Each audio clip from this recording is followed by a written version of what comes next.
Speaking of which, sometimes when you're having sex with adult females, Lewis, it's not always the case, is it? Sometimes I've never had sex with a non-adult female. I've come close. Is that what you're trying to say? I think that's what we're talking about here. Okay, Greg's talking about a joke I recently told. But it's not a joke. It started off as a story with me. We started talking about it. You weren't really sure if this was going to translate to the stage. And it was like one of those things that was like, it wasn't a joke that you wrote. It was an authentic Lewis story experience that happens to be fucking hilarious. And it really did happen. Yeah, it really did happen. I really did meet a woman at a party, and we just were hitting it off. And we went out and we were making out. And then she's like, let's go back to my place. And we go back to her place. And we're making out. We have a couple drinks. And then I pull off her pants, and there's a little penis hanging there. That did happen, for sure. The way I tell it on stage... It's okay, take the time, because everybody at home is like also taking the time. Hold on. Have you just seen these tits, you'd have been completely engrossed too. I'd fucking jerk off her doctor. Great tits. I pull off the pants, and I'm like, whoa, I did not see that coming. And Hey-o. I got the fuck out of there. That I did. I was like, this is no way. There's this little tiny flaccid penis hanging there. This is not what I'm into. And I left, and it's what Greg's referring to is I'm not transphobic, and I don't want anyone to think that about me. My problem was I've been making out with this girl in the park, then back in her place. I worked the titties. I did every one of my best moves, and when I pull off the pants, she still doesn't have a boner. It was hurtful. I just was hurt. I mean, I'm not sexy enough for you to get your dick hard. You got to be careful of making out with people in the park, because, like, you know, like the same-sex people have sort of like reduced the flirting. Well, I met her at a party. She was like a friend of a friend. No one gave me like no one gave me friend like of a friend. Who's the friend? Yeah, we're not friends anymore. Yeah, no, I don't. It's like, I don't know what Luce is into, but let's give this a shot. Okay, so I'll tell the real story of that is it's all real except for that when I got up, I just was like, whoa, I'm not into this. And she's like, oh, I thought you knew. I was like, I definitely didn't. And she's like, well, I guess that's kind of flattering. So I told the joke of like, I was offended she didn't have the boner. But she literally was like, I was like, I'm sorry, that's just not what I was doing. She's like, I'm actually kind of flattered right now that you thought I was a biological woman. And I like hung out with her later. And like next time I saw her, she gave me a hug. I helped her move a fucking TV like 3 months later. Friends for life. That is a bonding experience. You guys are going to definitely have a closeness that'll last a lifetime after that. Because I felt bad on some level. Sure. I get somewhat that. of the bad was in the pit of my stomach. Some of the bad was in I'm hurting someone's feelings. Yeah, no, I get that. 100% get that. But we actually saw each other multiple times later, and we're just cool about it. Yeah, I've definitely like hooked up based on guilt before. I didn't hook up. Okay, so that didn't happen. I helped her move the TV based on guilt, but I did not hook up. Oh yeah. No, see, if I were you, I would have gone through with it. You just gone down on her. Well, you know what? You fucking made out with me. I owe you something. Your ego's so fragile. You just start sucking the dick. Being like, you will get this thing hard right now. Yeah, I gotta fucking. I'm Greg Studley. I'm hot. No, it's not that. I just want to like fucking. I'm a people pleaser. To that level. Oh yeah, I got the guilt, dude. I've like a person pleaser. A person pleaser. Yeah. Pronouns are they. I'm a they pleaser. Oh Jesus, I gotta delete that. Nah, I'm just gonna leave it in. Anyway, Lewis, we were talking earlier about your Jehovah's Witness thing. I've known for tangents, so we got away for about 30 minutes. Let's get back to that, because I'm super fascinated with this. Like, you grew up Jehovah's Witness in Aspen, and somehow you're this like edgy comic now. Like, just tell me about that. Like, give me the backstory here. Well, as much as it seems counterintuitive, they kind of like lead one into the other. And the reason, I mean, this is just my guess because it's hard to, analyze yourself. But I was raised a Jehovah's Witness since I was a baby. And part of that is like being like outside of the regular world, and we're different, and like don't do what other people tell you to do, and we know best, God's will, don't worry about what other people think. And so I sort of like grew up being used to being an outsider a little bit. I was gonna say, did you have friends or anything, or are they just like, are you an outcast? Well, two-sided, double-sided sword. On one level, they were. When people say double-edged sword, it pisses me off because all swords have two edges. Yeah, I know. That's a horrible analogy. It's two ways. On one level, Aspen was pretty great about that. Like, I remember growing up watching like teen movies with The Bully and The Outsider. It was not like that where I grew up. Like, people were pretty accepting. Nevertheless, I still was like the virgin through high school. Didn't drink, didn't do drugs, wasn't involved in the parties, didn't do all the other stuff. And there were the other Jehovah's Witness kids that were my friends. Explains a lot, making up for lost time. Anyway, exactly. And your but I had other, and then at school where there weren't many Jehovah's Witnesses, I still had other friends. But I think that, like, part of why maybe sometimes I could be like comedically like, I'm not going to let you tell me what to say is because I grew up my whole life not letting anyone tell me what to say because I'm used to being ostracized, and so I don't really care. Does that make sense? Yep, absolutely. Like, I've been here before. What are you going to say to me? You're not going to hurt me. Yeah, I mean, like, knocking on a door in Aspen, Colorado at 13 to try to get somebody to grab a watchtower is about as, like, weird outcast as it gets. I got to tell you something. You don't know this about me. Yeah. But after high school and before I decided to go to college when I was in a band, there's a lot of downtime. So I was home. Jehovah's Witnesses came to my house. I invited them in. We started talking. They started showing up all the time. And then my parents, like, one of them missed a day of work. I'm like, get the fuck out of here. But for a while, I was talking to you guys. Well, for those of you out there who have them knocking on your door, the worst thing you could possibly do is ever talk to Jehovah's Witnesses. Because we, like, write that down on a piece of paper, like, this guy might be interested. We definitely got to go back. You're like a gym membership salesman, but worse. No, if you're just like, no, I don't want to hear from you, they are not going to. But if you just show a little bit of interest, they're like, we might have one on the hook here. We might have our next guy.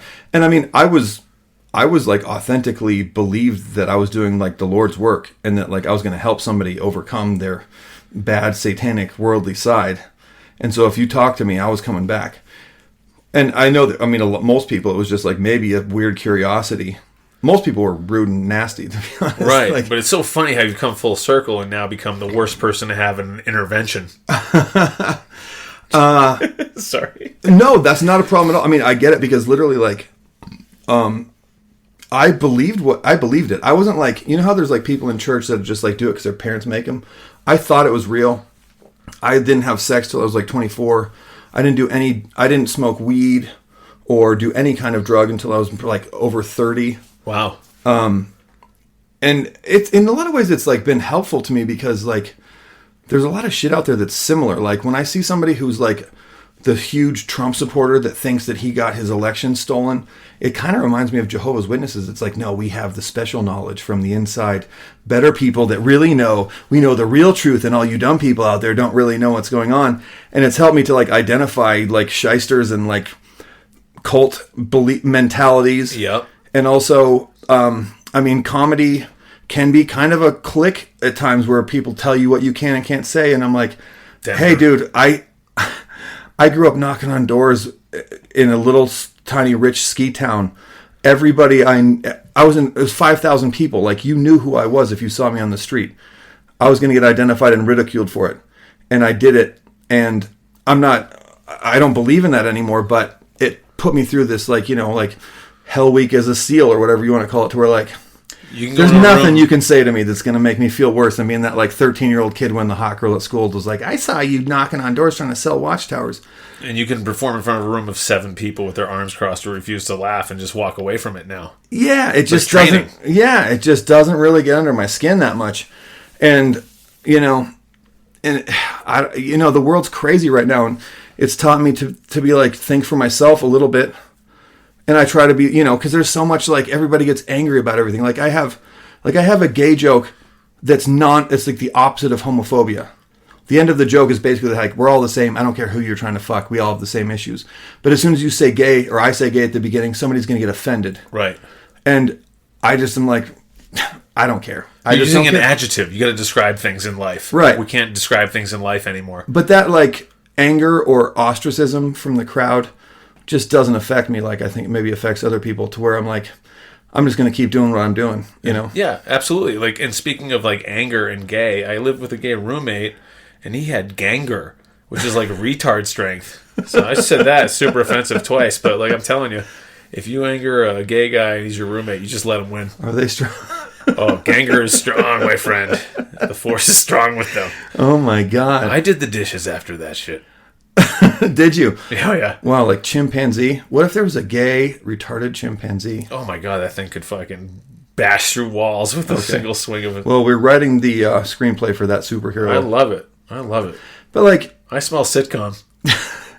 But the thing is, like, also, it taught me to be just, like, real about what I think, like, saying what I think in spite of how people might respond to it, which also, I think, can draw people in, because, like I say, when I tell, a gay joke that's non-homophobic, it's like some white girl that just got out of college that's angry, and then when I finish the joke, 4 gay guys come over and, like, buy me shots, and we hang out afterwards, because they're like, yeah, we get it. Like, you don't... That's comedy now. It's filled with audiences made up of people who get offended on behalf of groups they don't belong to. Always. It's always third-party offense. It's never...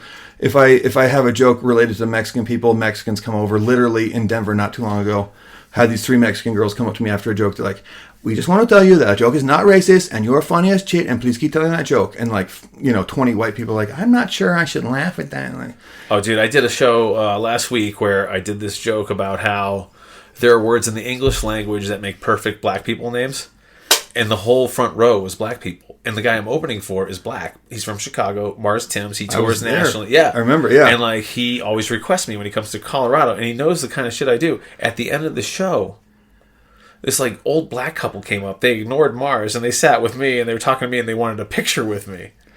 Yeah, because we're just saying shit. I think if you whitewash things, no pun intended, you take away cultural identities and you don't make fun of these things or point them out, you're more racist because you're robbing people of identities, I think, in a way. Yeah, and also you're from Boston, I'm from Colorado. I think this is so true. Why so many great comedians out of Boston? Who did you fuck with the hardest and bust the balls the worst growing up your whole life? I'm guessing, correct me if I'm wrong, your brothers, your best friends. 100%. These people, if you don't like a dude, you just fucking don't, turn the other way and don't talk to him. You're not fucking with a guy that's an asshole. And people kind of, I think they somehow pick up that authenticity that's real. Because I've had the same thing with I have a joke where I say, Denver and Boulder, it's good place to raise kids, except it's a little too white. We could do with some more diversity here, because I'm in favor of anything that'll bring down housing costs. And anytime I've told that joke, I've had any minority black person die laughing, and a bunch of white people I'm not sure, is that... Yeah. You know what it is?